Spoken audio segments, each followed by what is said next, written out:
This video is to discuss preparation steps required for a document migration where you're coming from a file server or a local hard drive or a Google Drive, any kind of drive system where you can just create folder names and structures any way that you like. So any kind of unstructured file system. The key to a successful document migration from a folder system is consistency. Most law practice management systems, like Clio, for example, everything is centered around matters. Documents get uploaded to matters. Matters have clients. Matters have practice areas. Matters have time entries. Matters have invoices, calendar entries, etc. It's very matter-centric. So the key when doing a document migration from a folder system to a law practice management system is how do you consistently identify the folders that correlate to matters in your destination system. And I simply call those matter folders. And the key is that those matter folders are consistently found in the same place in the folder structure. So I've got a couple examples prepared here. And a very common structure is client and then matter. So if we look at this folder, this I would call the root. So this is the root, okay? Inside the root, the top level is always clients.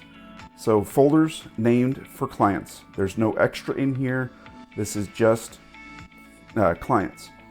When I open a client folder, there is always a folder, a subfolder for a matter. And in this case, we have the matter number, / matter description, okay? Even in cases where that client only has one matter, there is still a subfolder with a matter in it, okay? Matter number, / matter description, consistent, okay?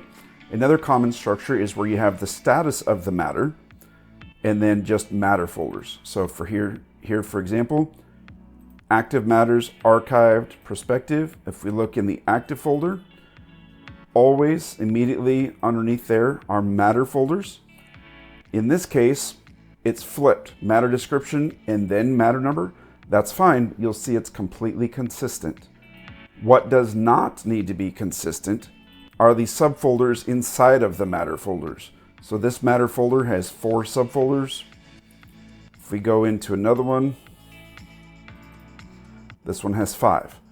Okay, so once you've identified the matter folder, the subfolder structure inside of that matter folder can be anything that you need it to be.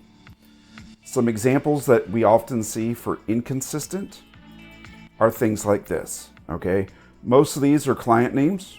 All of those are client names. That's a matter folder mixed in. There's pictures from the 2025 Christmas party. And then mixed in here, we also have Bob's stuff and we have some random documents that are just loose, okay? This is what you typically see. So this would require some cleanup.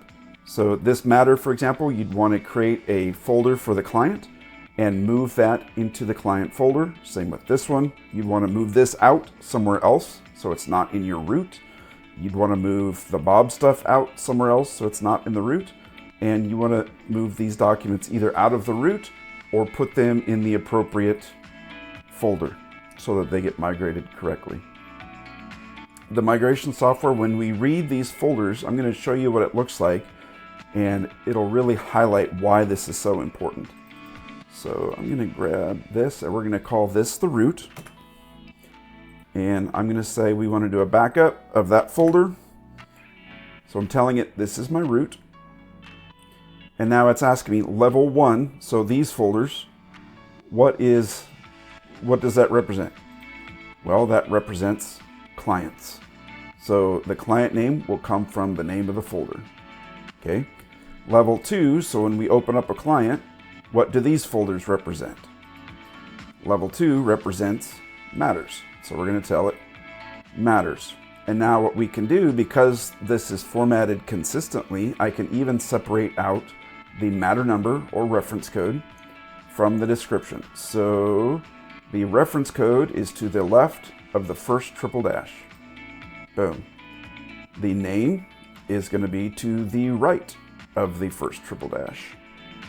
And because they are perfectly consistent, when I back these up, now it's going to be able to read those folders and put things in the right places. So for example, if we open up and we look at the contacts table, there's going to be one contact for each folder that was in that first layer. And if we look over here, it even recognized, because the naming was so consistent, it was able to split out first name from last name. Okay, now if we look at that, so now if we look at the matter table, first we'll just look at the whole table, and you can see it was able to separate out reference code from the matter description.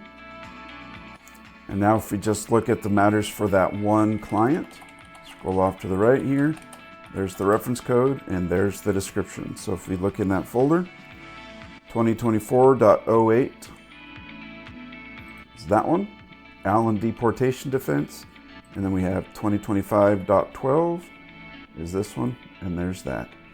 And now if we look at the documents table for just that first matter, so there's your subfolders, pleadings, contacts and agreements, etc.